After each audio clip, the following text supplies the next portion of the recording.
Nah, Smart Viewers, di segmen Talk with Binusian kali ini kita berkesempatan nih buat ngobrol bareng Binusian dari jurusan Game Application and Technology, yaitu Kak Erik dan juga Kak Gerin. Halo, selamat sore Kak Gerin, Kak Erik. Terima kasih nih sebelumnya sudah menyempatkan waktunya nih buat ngobrol-ngobrol hari ini. Oke, Kak Erik, Kak Gerin, hari ini kita mau bahas soal project besutan game yang dibuat oleh kalian berdua, yaitu Grip. Nah, mungkin sebelumnya boleh dong jelasin dulu apa sih sebenarnya game Grip ini? Oke, game Grip ini game VR ya. Ini mensimulasikan pengalaman manjat tebing. Oke, gitu. manjat tebing. Settingnya di tembok yang itu yang di belakang anggrek Di ya. desa anggrek ya? Iya. Oke, berarti game virtual reality yang istilahnya simulasi panjat tebing gitu ya? Iya. Oke. Nah, inspirasinya dari mana gitu? Mungkin ada referensi dari game-game serupa, Pak, mungkin ya? Iya, ada game yang dari EA ya, Electronic Arts, itu game VR juga. Sport juga ya, sport panjang tebing itu ya? Benar. Oke, nah mungkin kenapa nih alasannya, latar belakangnya istilahnya Kak Gerin dan juga Kak Erik pertama kali membuat project game Grip ini gitu? Mungkin dari sekian banyak genre game gitu, puzzle, arcade, nah kenapa memilih istilahnya game panjat tebing virtual reality? Oh, oke. Mungkin dari Kak Gerin boleh. Mungkin kalau kenapa sih kita membuat Project Grip ini? Pertama kita ada waktu itu mau ada acara game festival juga di tahun 2024 ya. Jakarta Game Fest. Jakarta Game Fest, yang di betul. Anggrek ya. Betul, yang di Anggrek. Nah, waktu itu kita buat ini juga TGF juga. Lalu setelah itu ada event juga yaitu untuk magang muri untuk wall climbing di Binus Anggrek. Oke. Nah, jadi kita membuat game ini prosesnya selama 2 minggu, lalu kita pamerin juga ke mahasiswa-mahasiswa dan orang-orang juga waktu di event-event itu juga. Oke, Gitu. berarti pertama kali first time di showcase itu di Jakarta Game Fest kemarin. Iya, lalu baru ke Muri.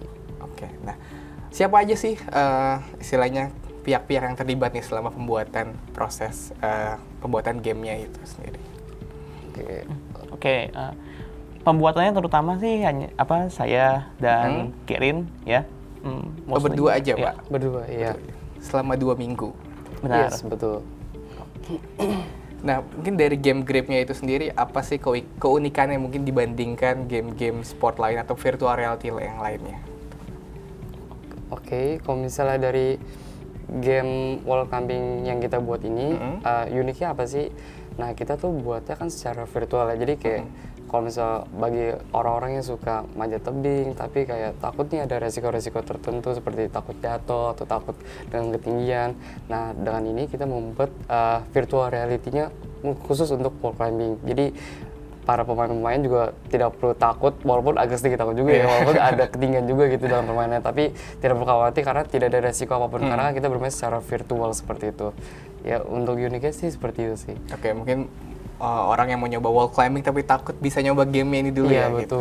Dan dengan virtual reality terasa seperti real ya. Betul. Jadi kalau misalnya kemarin ada tuh untuk bagi viewer juga atau enggak yang nyoba-nyoba game kita juga, mereka pas manjat itu berasa tinggi banget itu sampai ketakutan, ada orang tua juga seperti itu takut juga.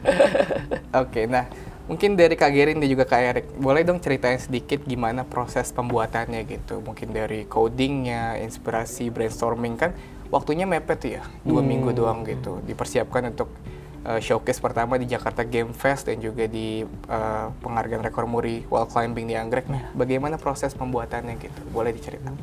Ya, pengalaman pertama tuh saya baru dapat info gitu ya, wah mau ngundang muri nih. Jadi langsung ada idenya, wah enak nih kalau kita bikin game simulasinya untuk wall climbing di VR gitu kan, keren buat showcase. Tapi pengalaman saya itu pertama kali saya ngedevelop game VR juga. Pertama kali VR? Iya. Okay. Jadi saya ngerti, belajar dari awal, ngerti bikin basic interaksi manjatnya.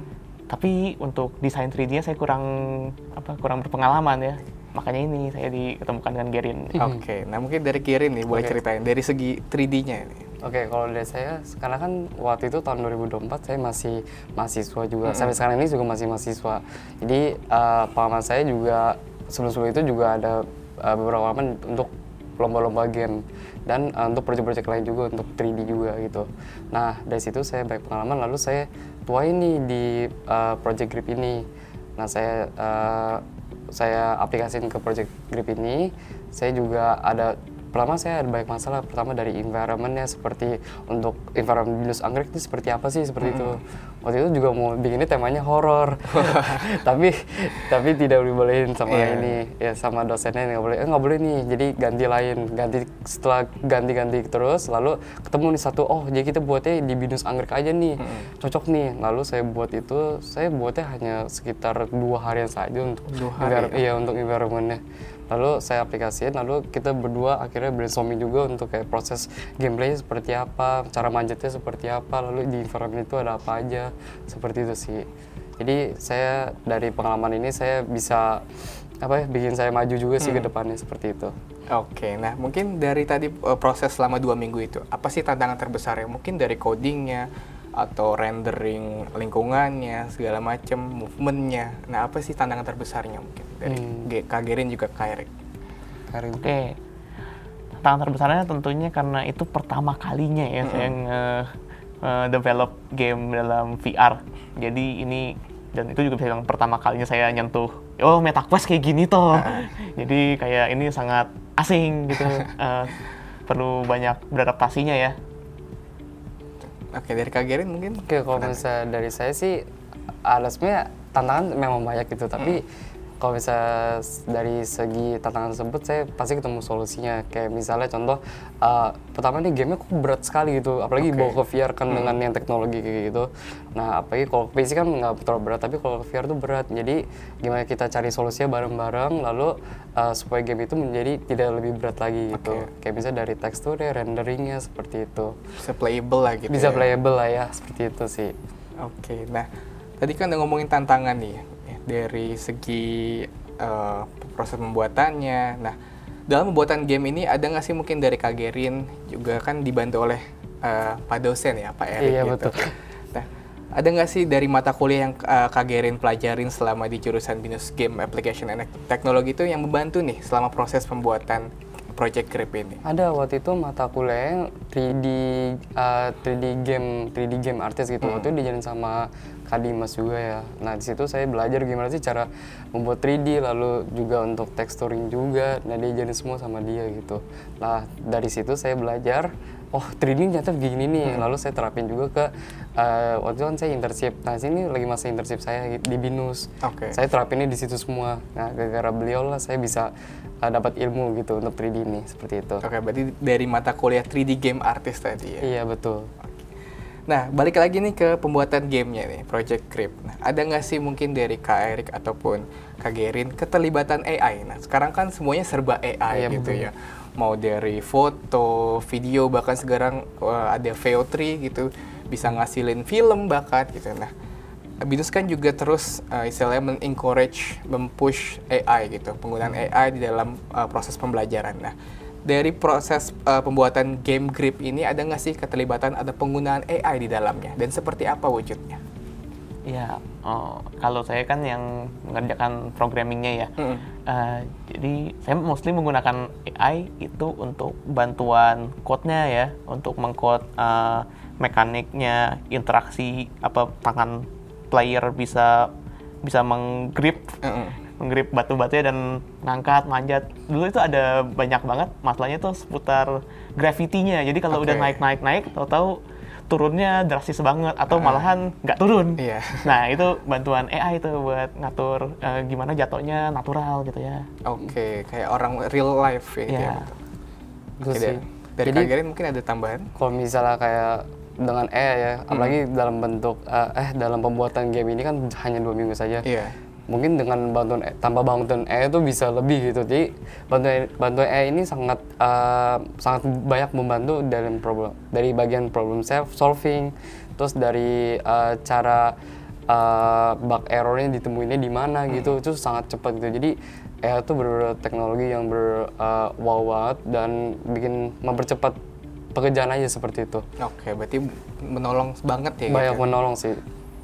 Nah, mungkin kedepannya nih, ada nggak sih rencana dari Kak Gerin? Istilahnya kan nih, Project Grip ini tuh cuman awalnya kan cuma iseng doang ya, cuma buat di showcase di event doang. Nah, mungkin kedepannya ada nggak rencananya project Grip ini akan dibuat lebih serius, dipoles lagi dan juga dikomersilkan agar semua orang bisa main gitu.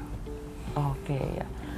Rencananya bisa ya. Ini seperti mekaniknya sudah ada untuk manjat, jadi mungkin settingnya bisa dibuat lebih di-expand ya, bukan sekedar binus, mungkin beneran pengalaman tebing di pegunungan nyata. Oke, gitu ya. latarnya beda ya, mungkin Gunung Everest gitu ya. Nah, boleh. Oke, nah mungkin apa yang perlu di-improve nih dari Kak Gerin dan juga Kak Erik dari gamenya? Kan istilahnya ini masih belum 100% playable gitu ya, bisa dibilang ya. Istilahnya untuk dikomersilkan, nah, mungkin dari segi apa bisa di-improve-nya agar istilahnya semua orang tuh bisa main dengan nyaman. Ya, nomor satu sih yang saya lihat itu kurang yang namanya optimization ya. Jadi agak berat buat dijalanin di PC pun agak berat gitu ya. PC speknya harus tinggi. Jadi kami menargetkan bikin yang bisa jalan di mobile-nya, di VR-nya langsung gitu. Berarti optimisasi dari software juga ya, istilahnya biar bisa dimainin juga nggak cuma di PC tapi juga di mobile. Benar. Betul. Kalau dari saya sendiri sih, ya sama sih rata-rata dengan Kak Erik, itu optimisasi dan juga kalau misalnya dalam pembuatan game juga kan sebenarnya tidak perlu terburu-buru juga ya dalam 2 minggu juga ya. Nah, kalau misalnya bisa lebih akan lebih baik sih, soalnya kalau dalam pembuatan game itu perlu proses gitu. Jadi bukan dalam waktu yang dekat tapi prosesnya yang tetap terjaga gitu. Kayak gitu sih. Yang penting optimisasi, prosesnya juga ada, gamenya bagus, kualitasnya bagus, itu udah pasti semuanya fine aja seperti itu. Oke, nah kalau dari feedback kan udah di showcase ya di Jakarta Game Fest 2024 lalu. Nah, mungkin dari feedback para peserta gitu yang nyobain gamenya gimana sih feedback dari mereka sendiri? Gimana ya waktu itu ya? Wah, ya mereka semua tuh rata-rata pada udah tegang gitu ya, ngerasa waduh tinggi banget nih, oh gini tuh pemandangan dari ketinggian di atas sini. Ya feedbacknya mungkin kayak, ih kok ini gamenya pendek banget, temboknya dipanjangin dong, dibikin lebih tegang dong, lebih susah, menantang ya. Karena gamenya tuh cuman sebentar doang ya untuk manjat ya, gitu. Iya, kurang lebih 1 menitan, atau sekali main 1 menit. Betul. Oke, berarti belum istilahnya secara real menggambarkan panjat tebing yang beneran ya. Iya sih, masih dalam bentuk short, jadi kayak nggak terlalu banyak usaha untuk kalau di real life kan kita banyak usaha untuk manjat tebing, tapi kalau misalnya di ini kan kita cuma mencet tombol tapi sampai gerakin badan kayak gitu, cuma short time doang sih seperti itu. Oke, Gitu sih. nah, mungkin terakhir nih dari Kak Gerin dan juga Kak Erik, ada nggak sih pesan untuk binusian di luar sana ataupun generasi muda nih, para programmer ataupun game creator, istilahnya gimana mereka tuh bisa percaya diri gitu untuk membuat suatu game? Pesan-pesannya boleh? Oke, ya untuk aspiring game developer ya, kalian pasti punya berbagai macam banyak ide gitu ya. Pasti sampai kemana kita butuh yang namanya diskusikan ya. Jadi pamerkan idemu, coba buat suatu prototype, showcase. Mungkin awal-awal pasti dapat banget tuh kayak, waduh ini banyak banget masalahnya. Tapi ya itulah gunanya ada feedback gitu ya. Selalu improvisasi, learn everything day by day.